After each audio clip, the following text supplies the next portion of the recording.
জীবন ধরে রাখার কোনো মেশিন এখনো আসে নাই। যদিও একটা সান্ত্বনার মেশিন আমাদের কাছে আছে, যেটাকে লাইফ সাপোর্ট বলে।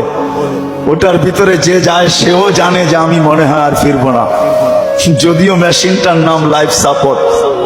কিন্তু যে যায় সেও জানে আমি কোনোদিন ফিরবো না। আপনজনও জানে হয়তো আর ফিরবে না, ডাক্তারও জানে হয়তো আর ফিরানো যাবে না, যদিও মেশিনটার নাম সান্ত্বনা। আজ পর্যন্ত কোনো মেশিন আসে নাই যে জীবনের গতিটাকে ধরে রাখবো। এটা তার গতিতে চলতেছে, চলতে থাকবে।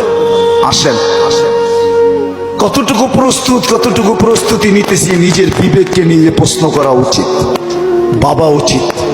এখন ভাবলে কাজে দিবে।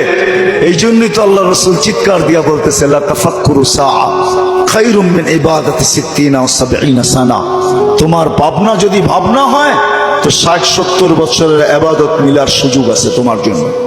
আর যদি ভাবনা না হয় তাহলে জীবন কেটে যাবে। সত্য এটাই। যুবক, তোমার জীবনও যাবে, আমারও যাবে, নারীরও যাবে, পুরুষেরও যাবে, অফিসওয়ালার যাবে, আদালতওয়ালারও যাবে, খেতওয়ালারও যাবে, খামারওয়ালারও যাবে, মেইলওয়ালার যাবে, ফ্যাক্টরিওয়ালার যাবে, হাটওয়ালার যাবে, বাজারওয়ালার যাবে, রোডওয়ালার যাবে, ঘাটওয়ালার যাবে। প্রত্যেক ব্যক্তিরটা